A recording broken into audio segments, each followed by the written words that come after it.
This video is brought to you by South African Tourism for West Africa.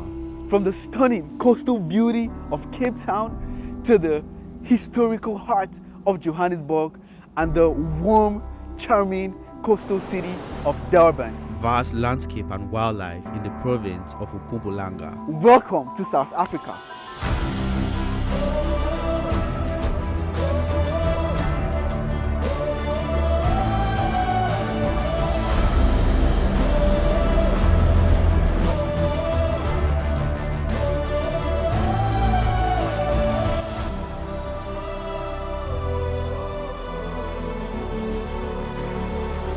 Africa is a traveler's dream. A country filled with breathtaking landscapes, vibrant culture, filled with unforgettable experiences. So join me as we uncover hidden gems, must-visit attractions, and practical travel tips to help you plan yourself the perfect South African itinerary. I'd appreciate it if you subscribe to the channel and give this video a like so more people can see the beauty of South Africa. Just a 30-second break in transmission to let you guys know I do have a travel guide I made after exploring 4 provinces in South Africa. So yes, I do know a lot about traveling through this country. So if you're thinking of visiting South Africa but you don't know where to start from, I've got you covered, guys. I have done all the hard work for you. My South African travel guide is packed with the ultimate itinerary. It's more than where I visited, to be honest. It has where to go, what to do, how much things cost, and how you can make the most of your trip. You can even get the direct contact of the tour guides that took me around, so they can help you if you need more help. So no more like endless research or high tour guide fees. Just download the travel guide and explore the Southern African paradise like a pro. To download the travel guide, look at the link in the description section of this video, and of course the first 20 persons will get it for free as a way for me to say thank you so much for watching my video. So over to the video. My South African trip of a lifetime starts off from the province of Mpumalanga, home to the Kruger National Park, which is my motivation for visiting this province. After visiting the Serengeti in Tanzania and Ethiopia in Namibia, Kruger National Park in South Africa was high on my safari bucket list. Instead of head straight to spot wildlife at Kruger, I opted in to explore the Panorama Route, which offers several stops to explore breathtaking mountain views with winding roads through the Drakensberg escarpment before I finally arrived at Kruger National Park. My first stop was at the 3 roundabouts. This is a good view, by the way, guys. Very nice view here. 3 roundabouts over there.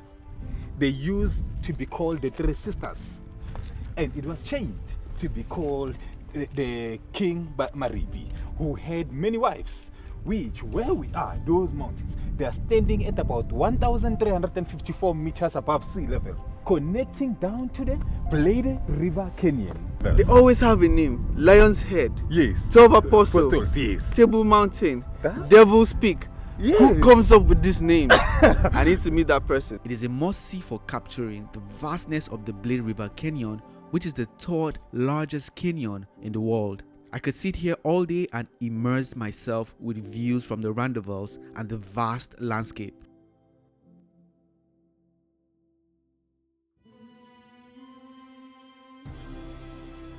Another geological site I stopped at was the Bulk Lock Potholes, a fascinating geological site where centuries of water erosion have carved out cylindrical potholes into the rock. The sand and the rocks, they've been brought by the river coming up until they had this nice formation of the potholes that you see underneath down there.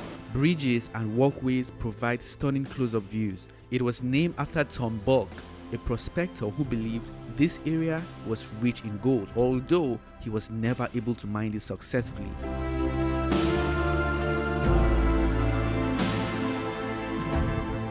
Close by was the Lisbon Fall, the highest waterfall in Mpumalanga at 94 meters. The Mpumalanga Province Tourism actually is covering this place as one of their tourist attractions, that you can just come and have a nice view of it, but you are no longer allowed to go and access it from down.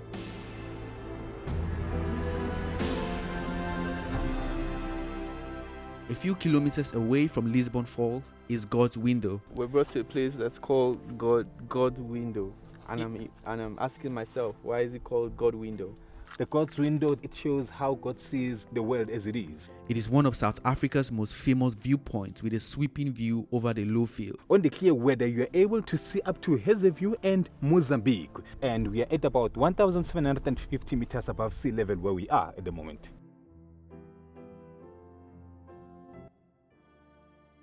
I finally made it to the Kruger National Park, one of the largest and most famous game reserves in Africa, offering an unparalleled safari experience. It was established in 1898 by President Paul Kruger to protect South Africa's wildlife from excessive hunting. Kruger National Park spans nearly 20,000 square kilometers. Alright, so I want to go show you guys my accommodation here in Nkambeni Safari Camp. I heard sometime during sunset some elephants and buffaloes would go around the pool to drink water. I don't know how true that is, but we'll see. I'll be very vigilant to see what animal I can spot here. And welcome to my humble abode right here in Kruger National Park.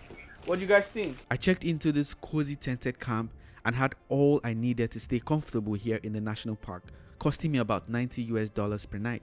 So right now we're about to go to a sunset game drive to go, spot some animals, enjoy the wildlife here.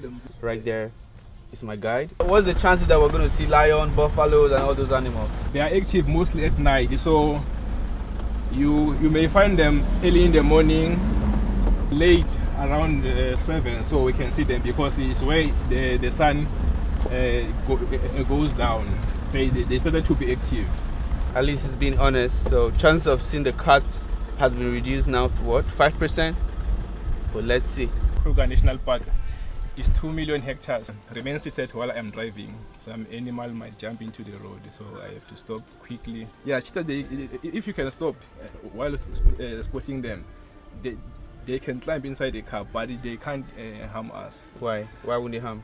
Like cheetahs are not cruel compared to a leopard. Not too long into the game drive, I spotted buffaloes. A fully grown buffalo can weigh between 500 to 1,000 kilograms, making it one of Africa's heaviest land animals. Buffaloes they're not aggressive animals, eh? They are, because buffalo is the most difficult animal in a big five. They don't give you signs or warnings. If they want to start us, they will just come and attack you, just like that. Other animals in big five, they can give you signs that, no, I don't want you here. I'm not happy. I'm in a bad mood, just like that. So then you have to evacuate. So this family can live up to 1,000 members. 1,000 members? Yes, in one group. Wow. Yeah. So they eat mostly at night and during cooler times. Although buffaloes make good meat for the lions, buffaloes would always fight back if attacked and sometimes trampling lions to death. They always move in families to protect themselves from the predators. How long can a buffalo live for?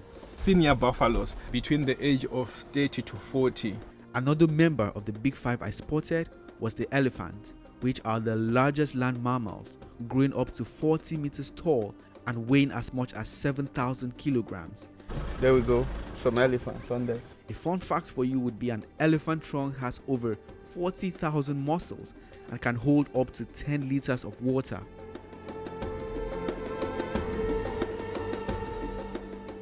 As the sun set even more, I spotted a wandering hyena, and for the first time in a game drive. Hyenas are scavengers, always in search for leftover meat, and I am guessing that's exactly what this female hyena is looking for at this time of the night.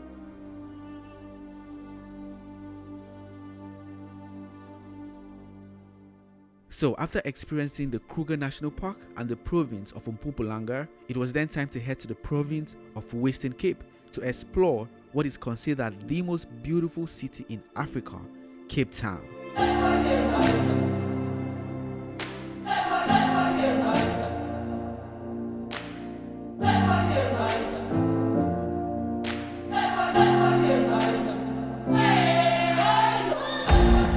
I checked into this one-bedroom penthouse in Cape Town CBD. It's actually a penthouse, just a one-bedroom. This is the living room. So you have the bedroom right here, and then of course the bathroom. Why I like this particular apartment is the terrace outside, because it's at the top floor, it's at the 9th floor. So this is what the view looks like if you come outside. It's right here in the Cape Town CBD. If you turn around, you can see the Table Mountain is on there. It's very central. And yeah, I'm going to leave more details in my travel guide if you guys want to book this place. So you can see the terrace is, you can even come to this way. So you can see you even do have like an area here where you can even sit down, more sitting area. At $50 per night, I considered it quite affordable for an apartment in the city center. Cape Town offers accommodation options from Airbnbs to luxury hotels to backpackers hotels. I will leave more options in my travel guide PDF. So my Cape Town adventure begins at the famous New 7 Wonders of Nature and a backdrop you definitely can't miss, the Table Mountain.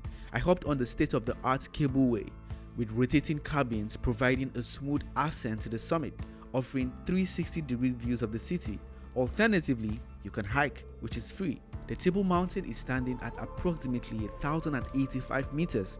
This flat-topped giant offers unparalleled view of Cape Town and its surroundings, a view I can't get tired of.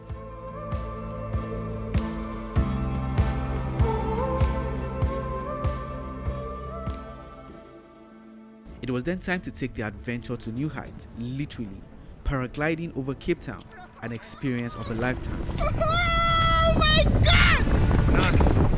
Jesus Christ! Wow!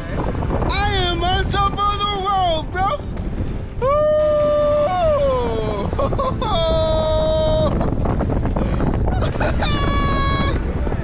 my God! This is crazy!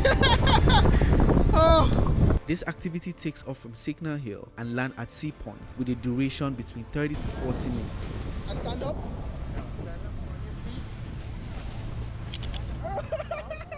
How's that? For an even more unique perspective of Cape Town, I took to the skies with a helicopter tour. We're about to check out the Cape Town helicopter.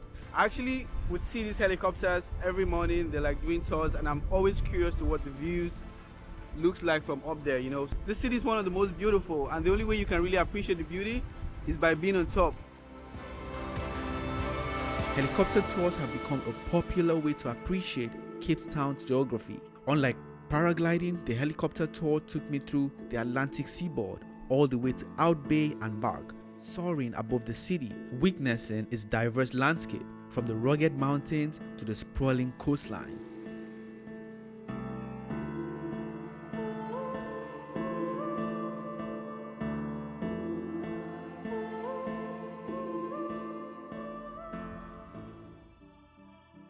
While on this tour, I saw the southwesternmost point of Africa called the Cape of Good Hope, and so I journeyed to go explore because it is renowned for its dramatic landscape and rich in maritime history. On my way there, I passed through the Chapman Peak Scenic Route, often hailed as one of the world's most scenic coastal routes. As I navigated through 114 curves spanning 9 kilometers, each turn unveiled stunning vista of the Atlantic coastline. Completed in 1922, Chapman Peak Drive stands as a testament to engineering prowess, offering motorists unparalleled view of the Cape Peninsula. So now we're at the Cape of Good Hope, right here. On arriving at the Cape of Good Hope, I got the opportunity to witness the breathtaking convergence of two mighty oceans, the Indian and Atlantic Ocean. The Cape of Good Hope was once a pivotal navigational landmark during the age of exploration. It was first rounded by the Portuguese explorer in 1488. And just close by, I found myself at the Boulders Beach, which is home to African penguins. These adorable little guys are the main attraction here. I don't know how many penguins on here, but they are in numbers, right? A lot of them. And you can only find them in South Africa, in Namibia, in all of Africa. Penguins are flightless birds, but they can fly through the water, reaching speeds of up to 36 kilometers per hour.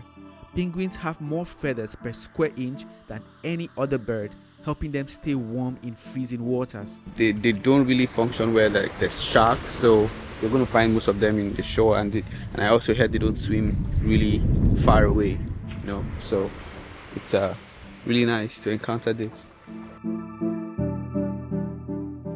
The There's no better way to end the day than by watching the sunset at Signal Hill. So we're currently at Signal Hill. As you can see, there are a lot of people right here, like literally everyone right here is waiting for the sunset. So for me, I really don't know what makes it so special. I think people just love watching sunset around here. The sunset's really late, and of course, it's a free activity you can do. You just need to get drinks, food, stay with friends here, and if you're alone, you can just sit down and watch the sunset. This once again is a free activity. For me, I had pizza and Coke to wash down while I admire the Cape Town magical sunset.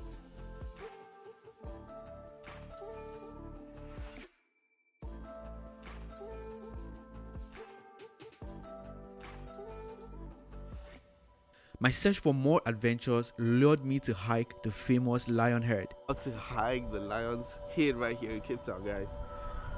I mean, without the sunrise, just look at how beautiful it looks. So you can imagine what it's going to look like when we actually get up there. I'm up to the task. Let's get it already, guys. Let's go. It was a 1 hour 30-minute hike, reaching to the top just in time for the sunrise. A magical experience it was indeed.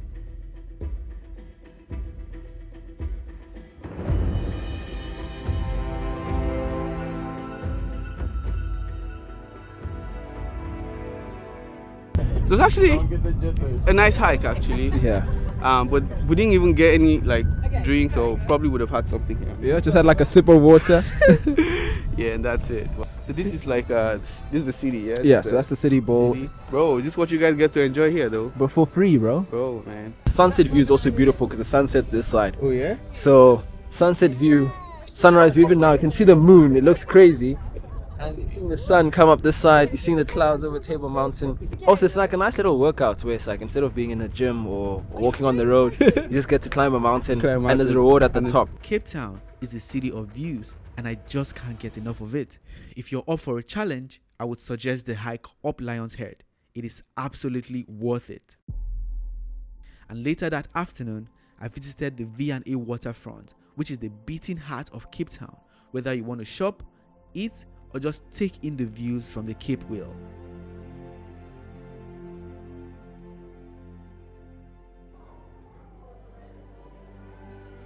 Here in the V&A, I spotted Cape Town's Two Ocean Aquarium, which is home to some of the most fascinating marine life, and it's a great place to learn about the ocean and its incredible creatures.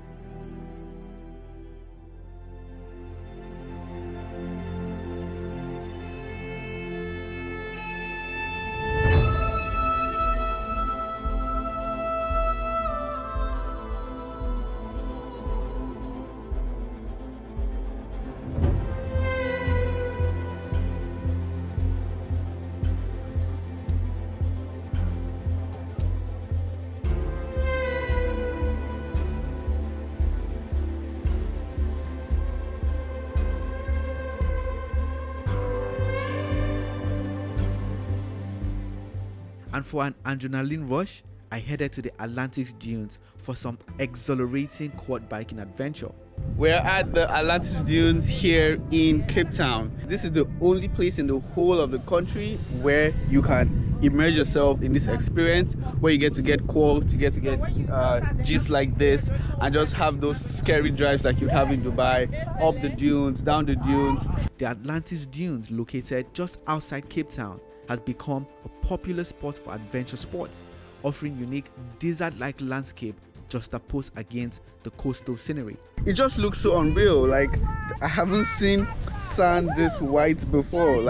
And I learned that this place was all covered in water. I had the opportunity to navigate through 27 square kilometers of white sand dunes with professional guides offering both safety and excitement, of course. So you can get the details on how you can book the tour in my travel guide. This experience can last up to 30 minutes to an hour.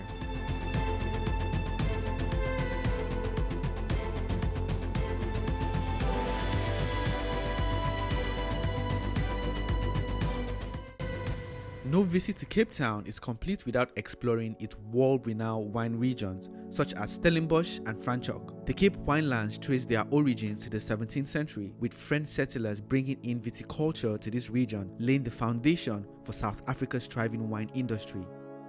Many vineyards here offer gourmet dining experiences, pairing fine wines with delectable local cuisine. I visited Groot Constantia to experience wine tasting with some friends. What do you feel? Honestly, I don't know how to. Rosé. I know it's rosé, but I don't know like what I'm tasting. Yeah. I don't know how You to. like it? Yeah, I like it. Each wine is paired with a specific chocolate, which hits the taste buds in unique ways and brings out the original taste of the wine. Should you visit, make sure you are aware of your alcohol tolerance and don't go overboard, because it can be tempting to forget yourself. Well, how was the experience so far? It was really good. I didn't know what to expect coming in here. I definitely did not expect the chocolate part of it. Yeah.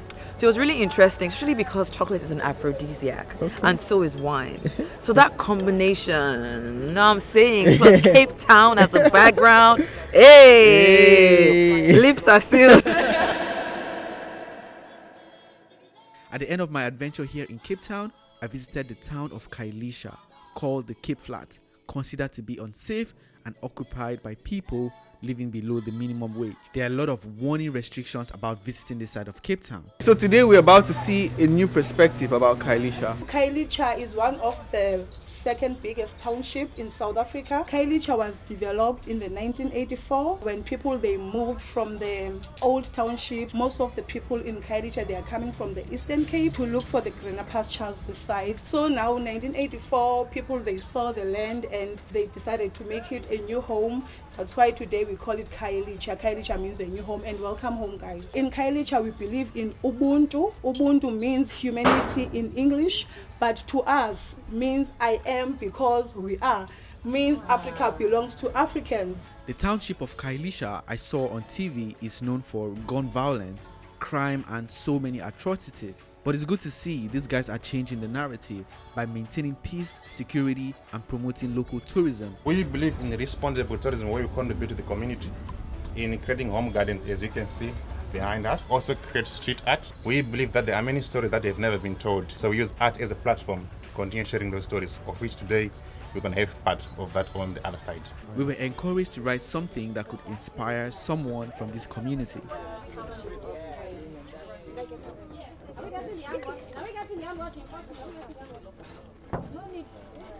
Get rich. I can see what you wrote. Is it Get right rich. on top? Get rich with the community. Yes. Amen. We received today. Khayelitsha is the second biggest township in South Africa. Just so we're clear, what is township? Township is English meaning is an area where people live. Yeah. But in the context of South Africa is where in the main you'll find local, African people where they reside. Like I'm from Soweto, that's where I was born and That's the bred. biggest township in South Africa. So I want you today, when you plant this, you must make a wish, because one of these is going to feed many families. My wish for the people of Khayelitsha is this pepper would grow and they're going to feed from it. So they're going to have the energy, the strength to hustle, make money, so they can live in Clifton, Bantry Bay, drive BMWs and Cadillacs and Lamborghini, you know what I'm saying? That's the goal. So Yay! Wakanda! yeah, that's what's up. So every tour we contribute a garden to this community. Whatever we grow, some we give to the community, some we donate to the orphanages, some we eat, and we also use it as an educational garden to educate the community about organic farming. South Africa is considered as a country with a huge income disparity, and this footage I captured in the neighborhood of Nongzamo explains it. Just a fence demarcating the rich side and the poor side, and you can find similar settings like this all around the country. South Africa experienced a tragic past during the apartheid government, where blacks were segregated and forced to move into township, and one of them is the neighborhood of Khayelitsha. A visit to Robben Island explained some of the atrocities that were committed by the apartheid government. Robben Island, just 40 kilometers from mainland Cape Town, was a prison for black South Africans that rebelled against the apartheid government, and a notable figure is the late Nelson Mandela. Our guide was imprisoned here and he shared life testimonies about the happenings here and showed us a tour of the island and where Nelson Mandela was jailed. And that's a wrap for the ultimate Cape Town adventure, from breathtaking landscape to thrilling activities and a little bit of history. This city is a paradise for every traveler, and up next I'll be visiting Johannesburg in the province of Gauteng. The city of Johannesburg is considered the richest city in Africa due to the concentration of wealthy businessmen, the highest recorded in any African city. The suburb of Sandton in Joburg, or Jozi like the locals would call it, is considered the richest square mile in Africa because of its financial activities. Joburg is rich in history, and my first stop was to the Apartheid Museum to learn about the history of this great country. So what exactly did this mean? The two doors are for apartheid law known as Reservation of Separate Amenities Act. People were forced to walk in separated. If you are black, you will use the non-white entrance. If you are white, you'll use the white only. Should you be found as a black person using the white entrance, you would be jailed. Not the other way around, of course. White and non-black. And if you're going to ask me where am I going to go through, of course, you know. Come on, I'm a black man. I don't support such. So this was officially discarded or abolished here in South Africa in 1990. The Apartheid Museum is a profound space for documenting South Africa's journey from oppression to democracy, opened in 2001. The museum serves as a testament to the resilience of those who fought against the apartheid, educating visitors on the importance of human rights. Now this section here, it is about Ernest Cole. He was the first black photographer to freelance. Okay, he was racially reclassified as a colored person, and that allowed him to be a photographer. Yes, and obviously he exposed the atrocities that people have dealt with during the 1960 scourge of apartheid, when state repression was intensified. To start with, the picture here depicts... This is his photo? Yeah. One of his pictures shows what it took for African men to attain jobs in the mines. Nothing short of pure humiliation and degradation. They were forced naked with their hands in the air for several hours. This meant to prove how fit they were. Those who brought down their hands within these several hours of expectations, it meant that they were unemployable. They were not fit. The restrooms was for whites only. It's now being cleaned by a black woman, which basically means no matter how hard things was for this particular woman, she was not allowed to use this white-only toilet. She had to run to the nearest non-white toilet and help herself there, because should she be found using the white toilet, she would be castigated. She can be imprisoned. European only. What does that mean? This is where the Europeans went for washing their clothes. Only Europeans can access. Whites only. That's what it meant. Same with the telephones as well. The telephones, yes. Should you be found as a black using the white telephone, you would be jailed, but not the other way around. This is the Casper. This is the vehicle that was used to arrest as many anti-apartheid activists as possible. The first democratic elections of South Africa was on 27 April 1994. Nelson Mandela was 75 years. He was voting for the first time in his life, and the late critically acclaimed Archbishop Desmond Tutu was 63 years of age when he was voting for the first time. And the turnout was amazing. People came out to vote? Yes, people came out in huge numbers. The two top candidates was ANC and National Party, which was leading at that time as the apartheid government. So it was fully abolished on 10th May 1994. An announcement was made. Township, which was bulldozed. It was bulldozed to make way for the white expansion. The black community was taken down. Yes, like their houses were demolished and they were sent to the matchbox houses. The whole idea was to remove as many black people away from the city, have them commuting to come to the city. Don't have them close because white people would be swamped. So the segregation allowed the government to demolish the areas, the black areas that were a proximity of the city, so they can be taken to the townships, and they can't come in and out as they please. Although apartheid has been demolished, these towns still exist where only white Africans live and blacks aren't allowed to be part of this community. We will visit the community of Orania in the next episode to investigate things, so you should subscribe to the channel and stay tuned. But I wanted to visit and explore Soweto, a township not only rich in history and culture, but pivotal in South Africa's liberation struggle. So every information I will share with you guys is not Googled, but passed on generation to generation by those who came before us. In my early 20s, I realized that our history was never taught in schools. There's an English saying that whoever wins the war gets to write the history books. Yeah. So our history was written by people who didn't have our best interest at heart. Yeah. Instead of portraying our leaders as leaders, they were portrayed as tyrants, murderers. Even the like of your Dr. Nelson Mandela, there was once a time when he was labeled a terrorist. This year was unveiled in 1992 by Dr. Nelson Mandela in memory of all the students that laid down their lives for the kind of education that kids enjoy today. Basically, in 1952, when white people, the apartheid government took over, they realized that black people that lived in urban areas like Soweto, they were educated and they didn't want to work in the mines anymore. Yeah. They were competing for jobs with white people. And if you think about it, O.R. Tambo and Dr. Nelson Mandela opened their first black-owned law firm in 1952. And understanding that apartheid was mostly the law. So they were lawyers and they were using the right platform to fight against the injustices. So Dr. French Hendrik Verwoerd didn't like that. And he took the podium in Parliament in 1952 towards the end of the year, and he introduced Bantu education. Oh, yeah? Yeah, he said, let's make it clear to an African child that equality with the white race is not for them. And never again should black students be taught academically. Let's pull the quality from their education and their resources too.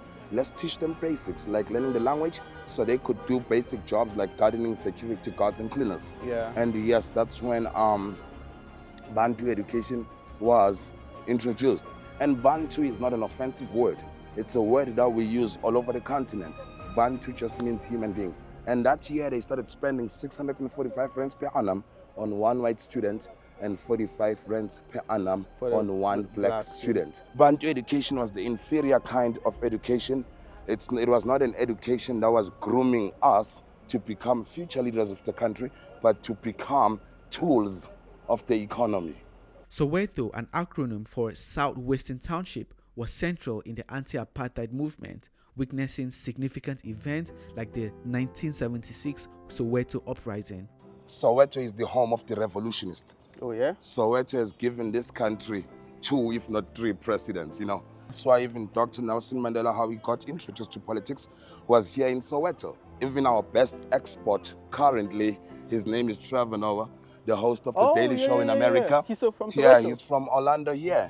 There's no trip to South Africa which is complete without a Soweto tour. 100%, and that's why we're out here though. I walked through the historical neighborhood, visit Nelson Mandela's former residence, and engage with the locals in the community. So on every street corner, if not a church, every street it's has a liquor store.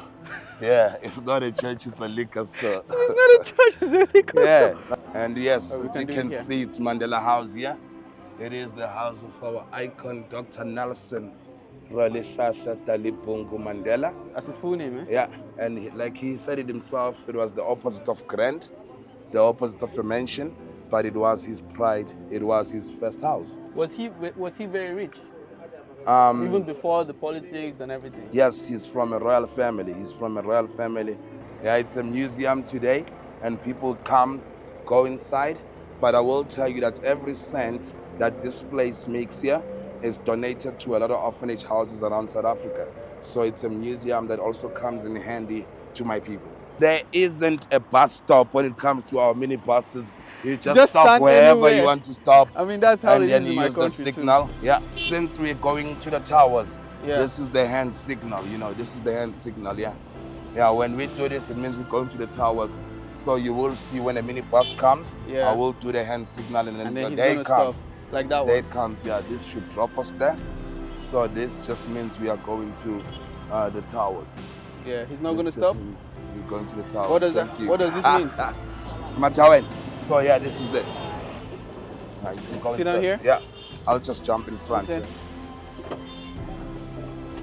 Traffic lights, we call them robots. Yeah. So whenever you get directions from a local, they would say after robots. Yeah, just means after the traffic lights. Yeah. We are now in Orlando. Orlando was built in 1934, and it is home to Trevor Noah. And if you look, you can tell that there's an alcohol ad at the corner there. This is tombstones. So people are renting out their walls to advertising agencies. And those advertising agencies, they pay the house to have their adverts on the murals. So instead of having the big billboards, yeah. this is also... The walls, yeah. The walls come in handy, yeah. That's smart. Yeah. That's Let's smart. go see it. Yeah, You it's know, a nice one, yeah. Can you see that people now own their houses? Oh, really? Since people own their houses, they can turn them into mini mansions, to whatever that suits them, like that beautiful house there. And the reason for that, of course, is we don't have the same pockets. Oh, yeah? So that also creates classism amongst, Oh, you know. That's why I said it's a new monster. Yeah. Even in a township, eh? Yeah, even in the township, yeah. Ourselves, I don't know how is it. But it's funny for me. It's Yeah, of funny course. for me for somebody to think they're better than me when they also live In a in the township. same dump land that I live in. You know, He yeah. said in a dump land. Yeah, the dump land. We were dumped here. We didn't come here willingly. Yeah.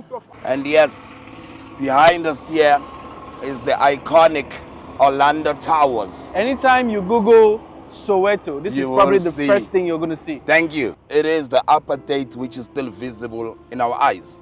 And the reason why I say this, these were built in the 1930s, finished in the 1950s, but understand that they were not supplying Soweto with electricity. They were supplying north of Johannesburg with electricity, white people to be specific, Yeah. and how we benefited from this structure was just the air pollution. But they stopped working in 1989 What because is it? What is it producing? it was cooling towers. Cooling towers. Cooling towers, they were obviously supplying electricity using coal. Oh, yeah? Yeah, so there'll be a lot of smoke that comes out of the towers. They are now home to an extreme sport known as bungee jumping, estimated to be 100 meters tall. That I would never And the- do. Yeah, and the drop is 3.5 seconds. I know, I'm talking about the bungee like I've done it before. Have you done it before? No, You're but never even going to if try they it. paid me, You're even if they never- paid me, now I'm good. You know, but we do go there. There's a pub on the surface there known as Chuff Posy. And as we enjoy our drinks, we watch white people do it. Yeah, whenever we see a black man update, cameras time, everyone who wants to pay 700 rands to be pushed off a bridge. And the one on the right, there's what's called free fall. What they do is they take you up on the lift. They don't put any rope on your feet. They just put something to protect your back, and then they throw you onto a net. And it's called free fall. So it is the home of the adrenaline junkies. In Soweto, my neighbor is too close to me. In Soweto? Yeah, in Soweto. In the high-end suburbs, your neighbor is a little bit far away, you know. You have space for your swimming pools, your whatnot, you know. Your neighbor is far away, so we are not that much into each other's businesses. Yeah. You know, but in Soweto, people will be in your business whether you like it or not. Definitely. Because of that strong sense of, you know, community. For a unique perspective, I took to the skies with a helicopter tour over Soweto.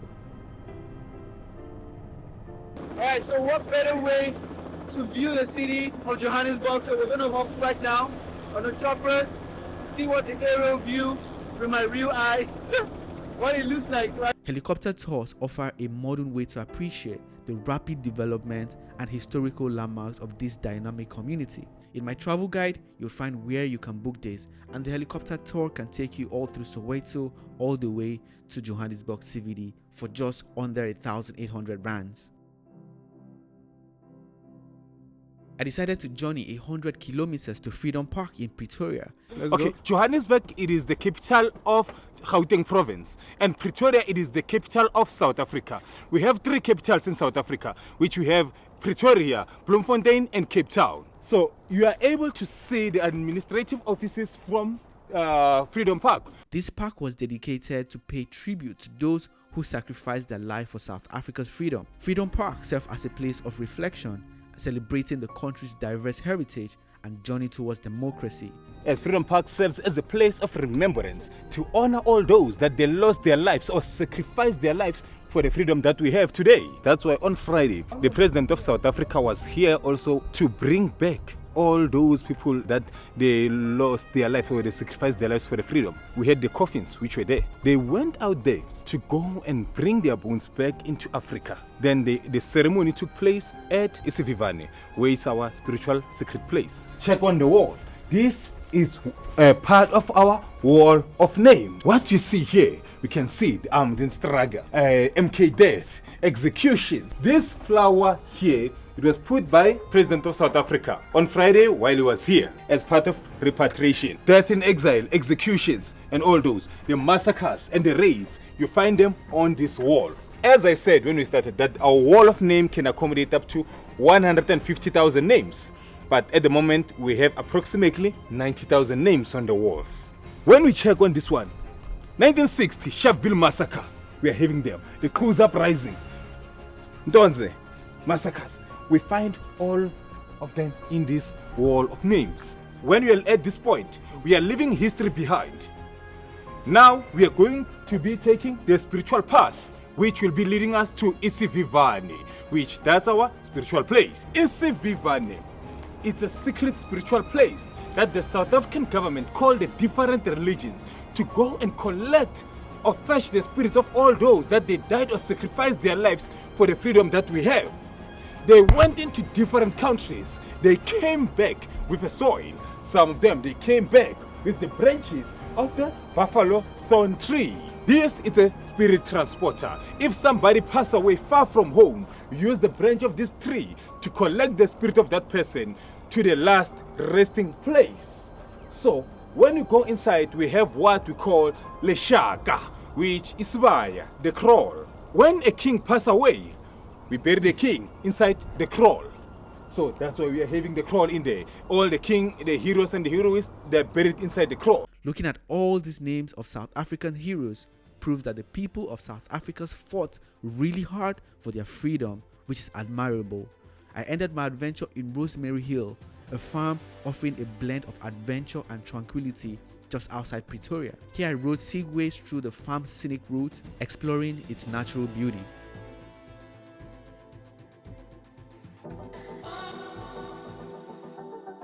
To end my trip here in South Africa, I visited Durban, South Africa's coastal gem known for its stunning beaches, rich cultural heritage, and thrilling attractions.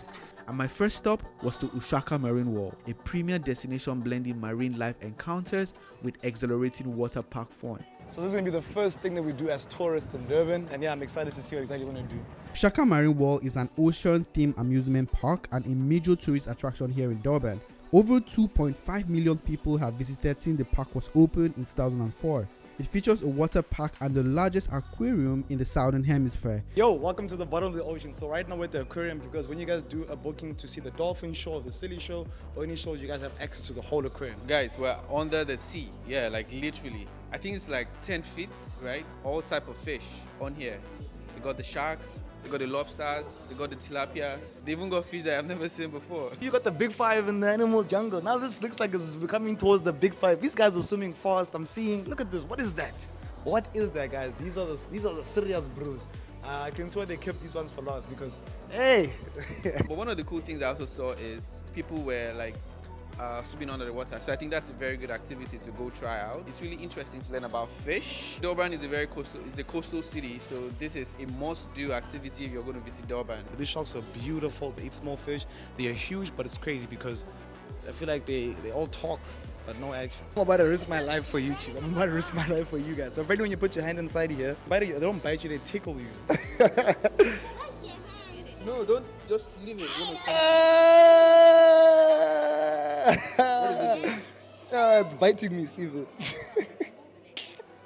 There's a lot of things to do here. On entrance, you'd be required to pay 200 rands to enjoy a lot of the activities, which includes the seal and the dolphin show, which I participated in as well.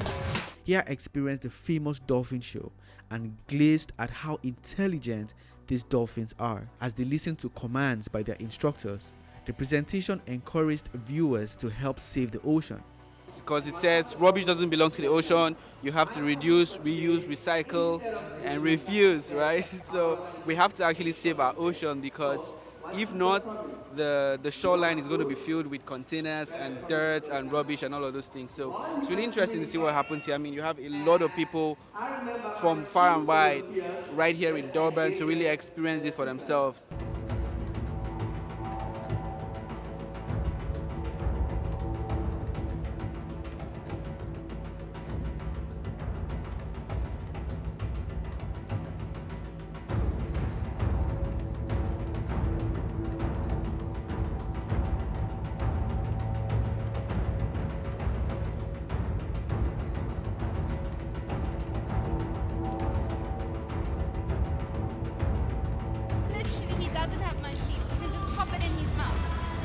Because I like him when he reach out for it. Oh, okay. All right, let's go. Look at. See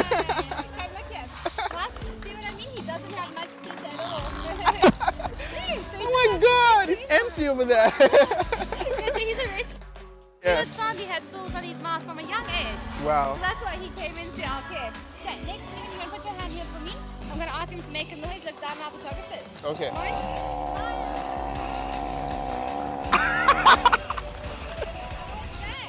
That was great. It felt like a vibration over there. Absolutely, that's how powerful his lungs are. Yeah. I was freaking out. And that's all the other noise that he So, made. but I was, scared for a minute when it was trying to, roar or something. But yeah, I've had several encounters with seals before, so it felt very welcoming and friendly. So, yeah. These guys, instead of making sandcastles, made this and explained to us the real life meaning to it. Did you do all of this? Yeah. This is a very big booty. Very hot. Is it? Can I touch it? Yeah. You just feel the heat inside. Woo! It's very hot. I mean, you would have made like a very nice castle. Why did you choose to do a big bomb?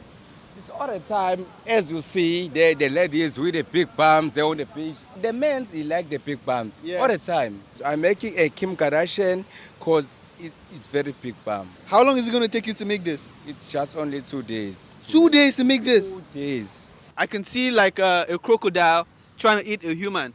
This is like really dangerous. So why did you choose to make this with sand? It's awareness. When you go to maybe a club or whatever, you use a lot of booze and things like that. So what end up when you're going out, people they can mark you and rob you and steal. And you end up shooting yourself like that. As a woman there down there using a savannah, when you overdrink, you end up sleeping in the wrong direction, in the wrong place. People they can end up robbing you, raping. Yeah. So we are just doing a simple thing for people to see. So we're trying to make awareness with just doing art.